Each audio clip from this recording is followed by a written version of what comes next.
For today's video, maggagawa tayo ng grapes jam. Ayan. Ito yung gagamitin natin. Sa isang kaserola, magpapainit lang ako. Medium heat lang ang gagawin natin. Tapos, ilalagay ko na tong grapes. Ayan. Lalagay ko na yung grapes dyan.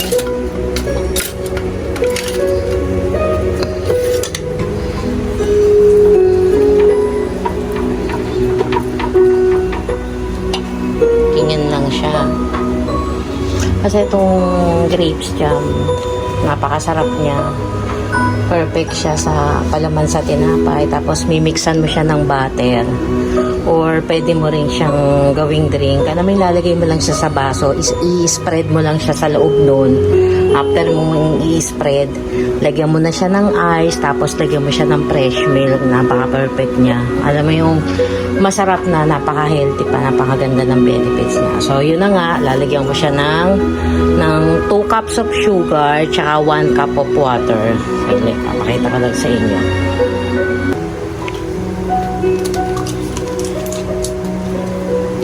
Ito yung sukatan ko. Ito yung pang 1 cup. So, lagyan ko siya. 1 cup ng sugar.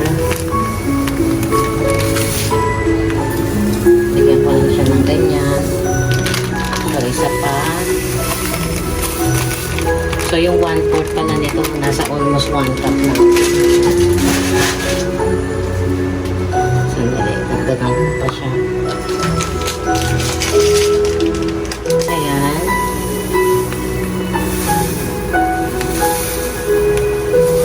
Ito pa na natin. So, ayan. 2 cups.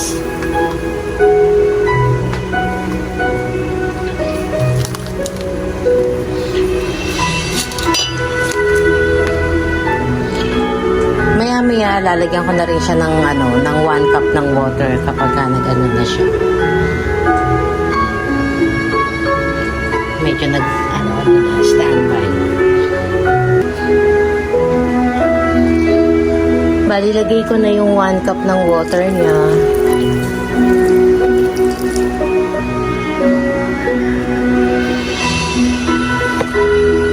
After yung takpan na natin.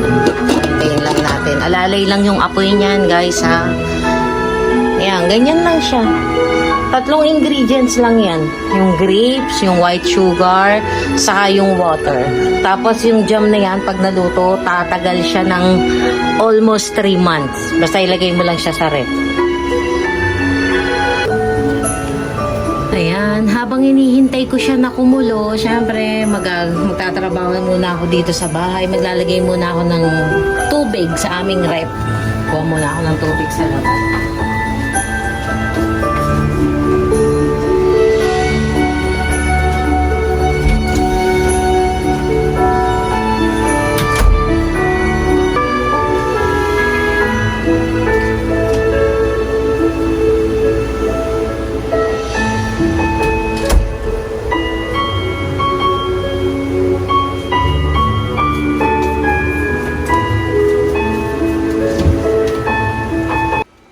Check na natin siya.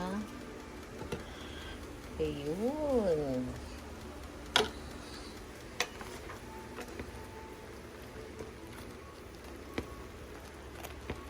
Bango.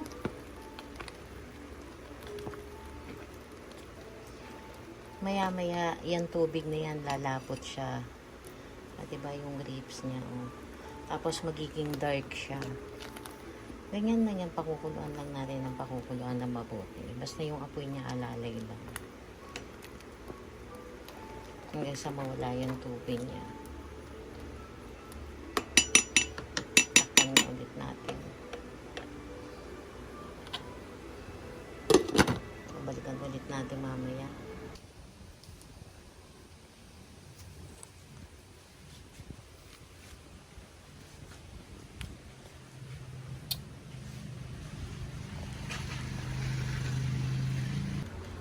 Update lang natin yung pinakukulo ko uli. Ayan, malapit na. So, nasa mga 2 hours ko na siyang pinapakuluan. Ganito na yung itsura niya. Damog. Hinihintay ko yung matuyuan siya ng tubig. Hanggang sa maging sticky talaga siya. Ayan, malapit na siya. Kaso ang problema ko, may trabaho pa ako.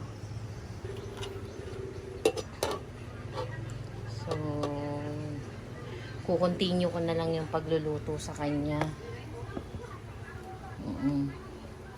Kukontinue ko na lang kasi may trabaho pa ako.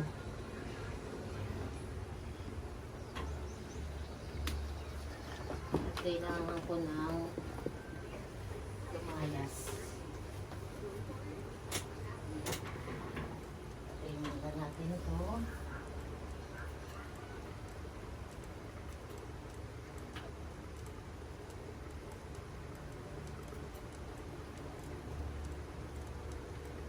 Kukontinue ko na lang yung pagluluto niya. Mamaya na lang siguro pag-uwi ko.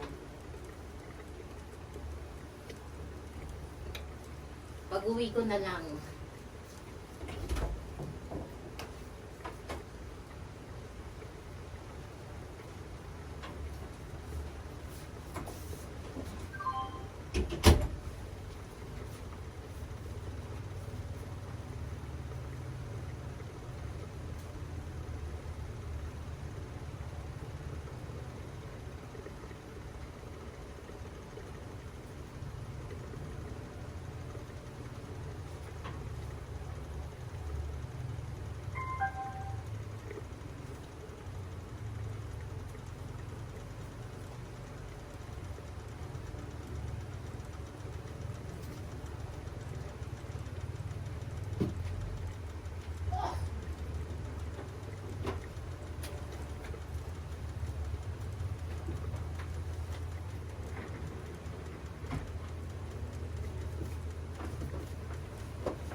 Pasaway, hindi namatay.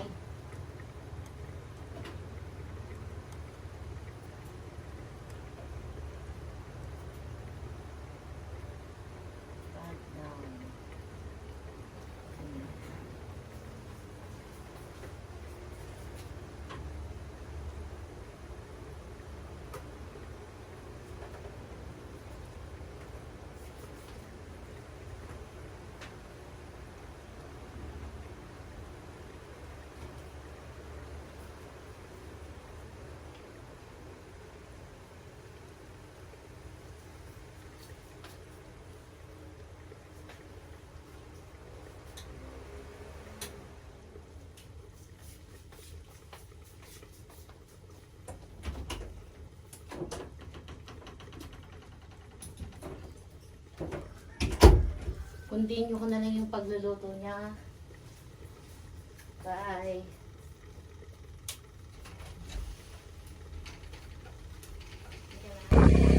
Let's go home.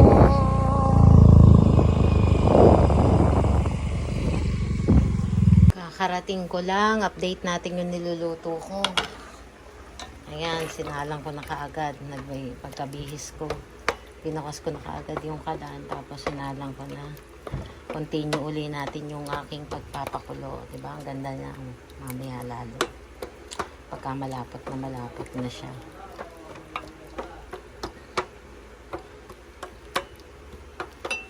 Nagluluto ako ng jam. Magluluto naman ako ng hapunan namin. Yan. Buto-buto. Lagyan ko lang ng paminta. Tapos, dahil late na nga, ano ko na siya, electric pressure cooker. Yan. Paminta, asin, sibuyas. Okay na yan. Salang ko na. Ayan na, salang ko na siya. Pindutin lang natin tong meat. Then, start. Okay na yan. So, update. Be-blender ko ngayon yung grapes para maging smooth siya. So, kailangan multitasking ka. Nagawa ko ng jam. Tapos nagluluto naman ako ng hapunan namin. Okay.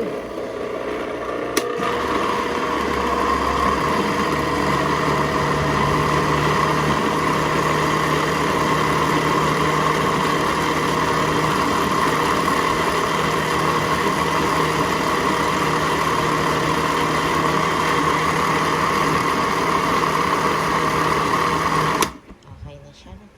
Ganun lang kadali.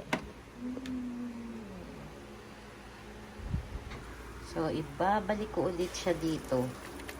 Kita nyo naman. Kasi naipino ko na siya.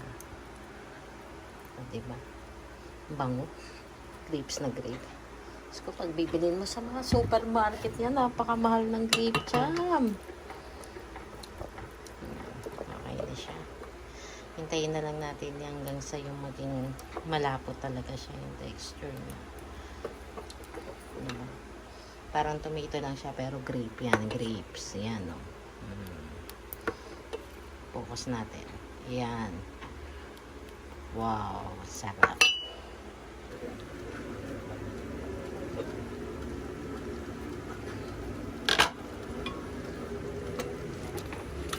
Ito na ang aking grape jam. Luto na. Okay na siya. O, diba?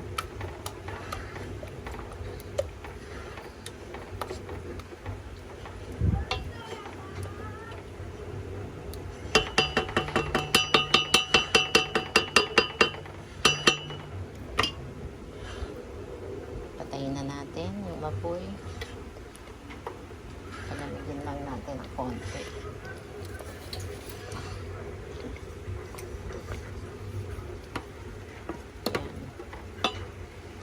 Tapos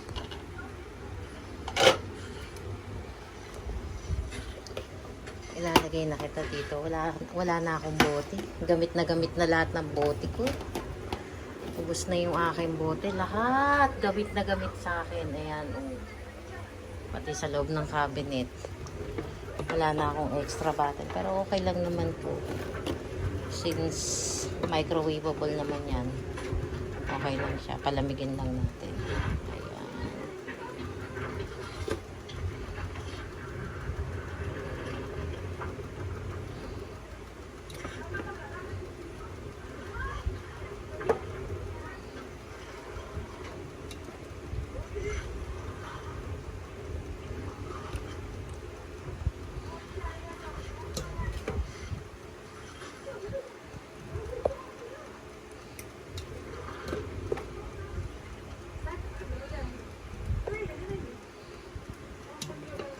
Mahilig kasi ako sa jam eh.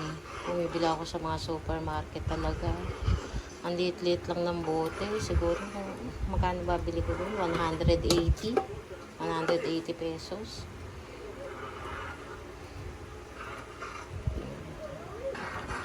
Ayan guys, nakagawa ko ng 3 tab ng grape jam.